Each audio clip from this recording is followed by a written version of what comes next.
Fala, futuros doutores, galera padrão ouro, Team Cérebro, tudo bem com vocês? Bom, voltamos aqui com mais um Quero Ser Médico News e já vou abrir aqui nossa edição de hoje com a seguinte notícia: cientistas britânicos disseram que estão próximos da cura da AIDS. Saiu uma notícia aí na internet e eu, obviamente, parei para ler. Bom, o que diz a notícia, né? Que um novo tratamento, que é inovador, eliminou a quantidade viral do sangue de indivíduos. Então, os britânicos, esses cientistas, afirmaram que um paciente não apresentou nenhum sinal do vírus após tratamento inovador.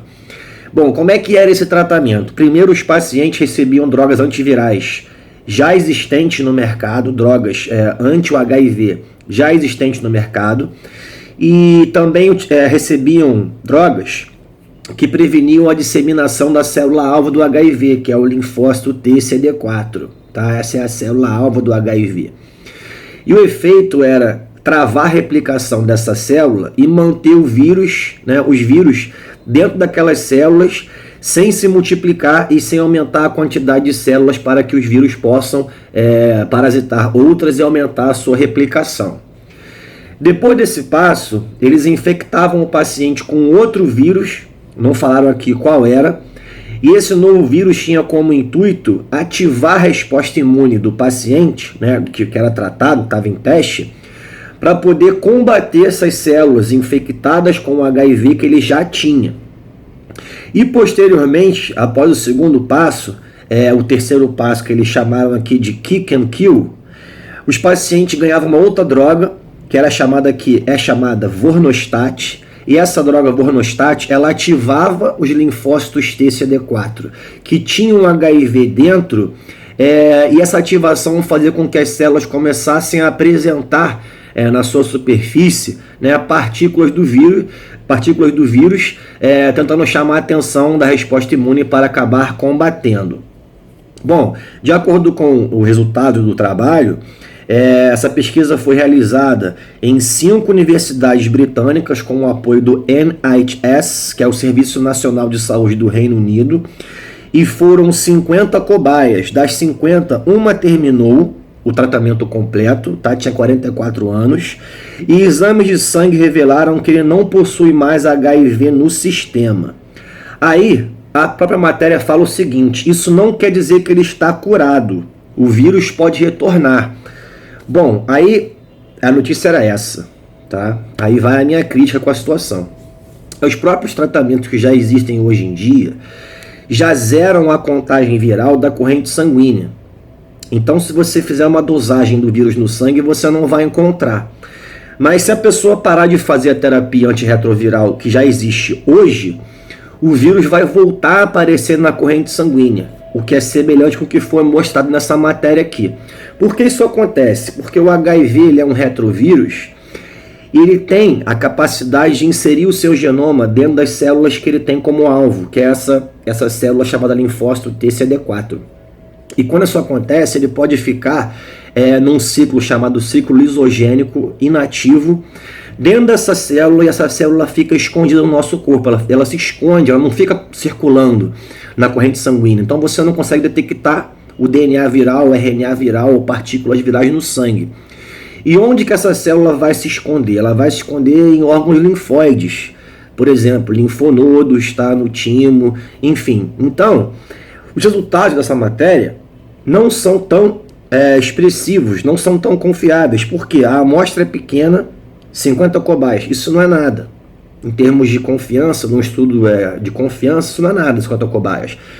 E um só ter terminado o processo diminui mais ainda a confiança nesse trabalho. Então, eu quis trazer para vocês essa notícia porque sempre que sai uma notícia assim, estão perto da cura da AIDS, da vacina da AIDS, as pessoas ficam loucas. Caraca, vai curar, não sei o que lá. E aí, quando você vai ver como realmente o título da matéria é sensacionalista. Então tem que ter critério, tem que ter cuidado com o que a gente encontra por aí. Isso me lembrou, não sei se foi ano passado ou retrasado, que saiu na capa da revista Super Interessante, Descoberta a Cura da AIDS.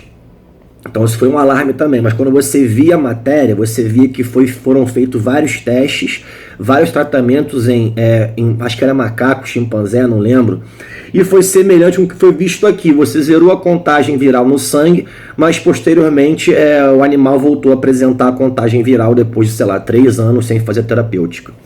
Enfim, então eu acho que a gente não andou nada, olhando essa matéria aqui, a gente não andou nada, não se avançou, não é nada inovador essa matéria, tá? Então, enfim, segue aí uma notícia para você sempre usar como crítica quando ler alguma coisa na internet, ou onde for, beleza? Vamos para a próxima aqui então, olha só. Essa daqui é muito interessante, aí já é bem animadora, bem mais do que essa. Instituto Butantan terá fábrica de vacina da dengue até o final do ano. Olha que legal. Esse Instituto Butantan ele é conhecido como produção de várias vacinas em larga escala, também estudos na área de imunologia, parasitologia. E essa unidade ela vai estar preparada para distribuir essa vacina até junho de 2017, ano que vem. E essa vacina foi produzida juntamente, né, com o NIH nos Estados Unidos, então foi em parceria, NIH com o Butantan. Essa vacina está em fase final de teste, que é a fase 3, já o teste em humano. São feitos testes com 17 mil voluntários. Olha a diferença agora da amostra, né? Antes era 50, agora são 17 mil. Percebe a diferença? Agora você tem muito mais confiança no resultado.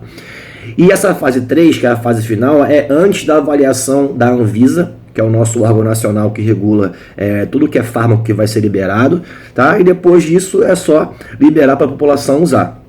Bom, a fábrica também poderá ser usada futuramente até mesmo para criar vacina contra a prevenção de Zika, né? Que é o que a gente está tendo epidemia também hoje em dia no mundo, tá? Aqui no Brasil tem bastante, então vai ser muito importante também poder usar para isso. Bom, em termos de capacidade, essa fábrica no Butantan, ela vai ser capaz de produzir 30 milhões de vacinas por ano, uma quantidade bem interessante para distribuição do Brasil a início do processo. E já começaram aí testes em 4 estados, né, em Brasília, Distrito Federal, Cuiabá, Mato Grosso, Recife, Pernambuco e BH, né, Belo Horizonte, em Minas Gerais. Os voluntários são indivíduos saudáveis ou que já tiveram dengue, entre 2 e 59 anos, e os resultados são animadores. São animadores porque mostraram que a imunidade ela pode ser criada na taxa de 100%, ou seja, a pessoa tem a vacina depois fica completamente imune aos 4 sorotipos da dengue, que são dengue 1, 2, 3 e 4. Tá? Então, se você não é vacinado, por exemplo, você pode pegar dengue 4 vezes, porque são 4 sorotipos do vírus que existem. Tá? Então, se você com essa pessoa que falou, eu tive dengue, 7 vezes, mentira, no máximo ela vai ter 4. Teve outra coisa que não sabe o que é, achou que é dengue.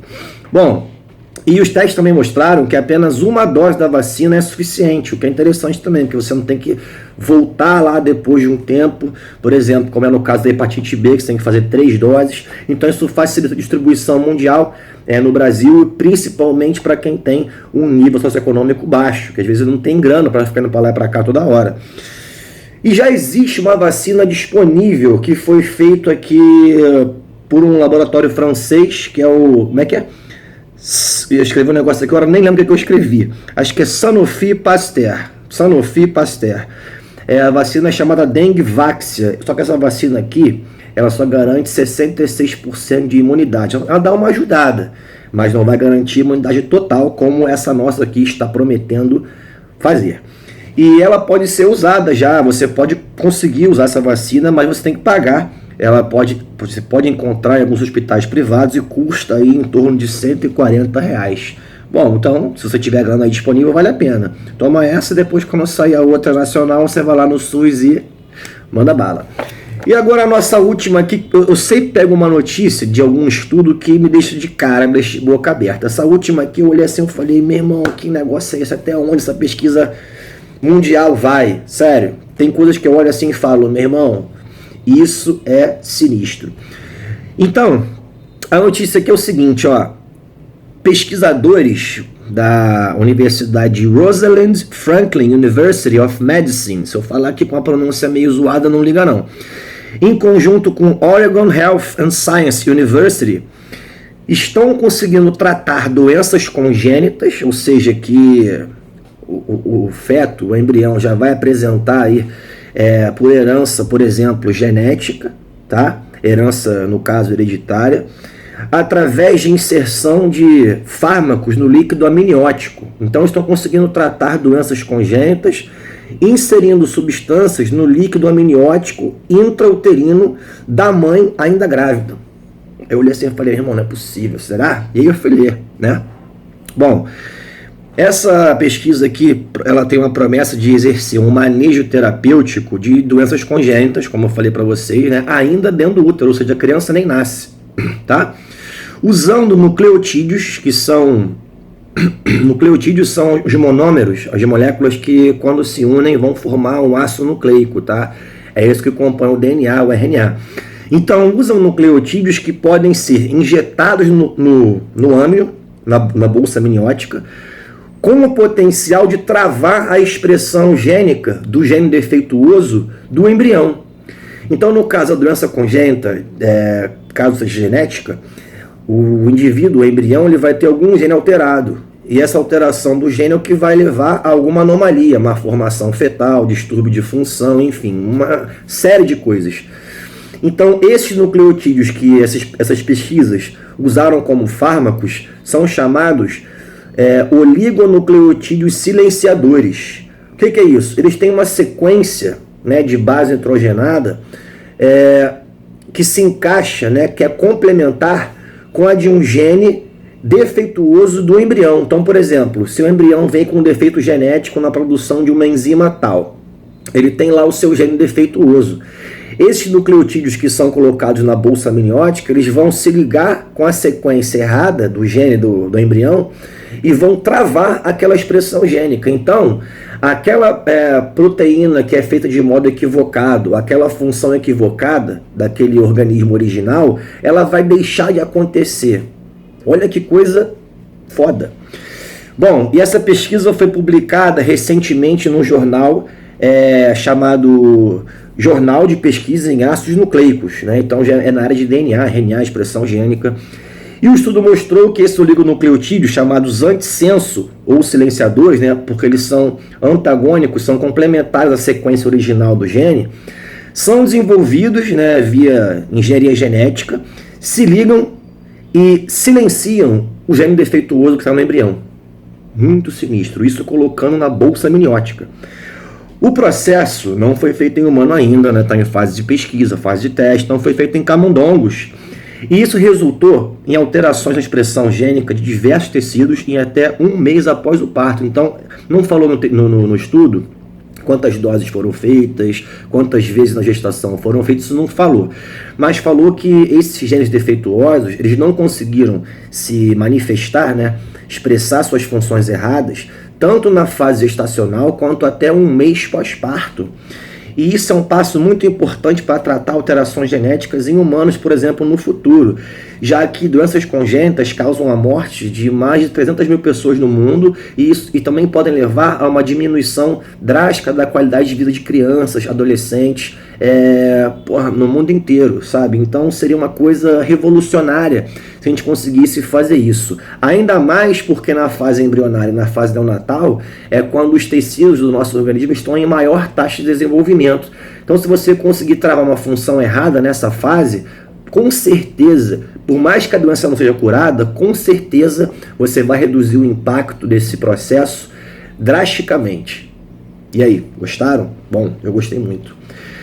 Então é isso, pessoal, espero que tenham gostado do nosso Quero Ser Médico News de hoje. Se você gostou, curte aí, se inscreve no canal e força nos seus estudos, na sua caminhada rumo ao CRM.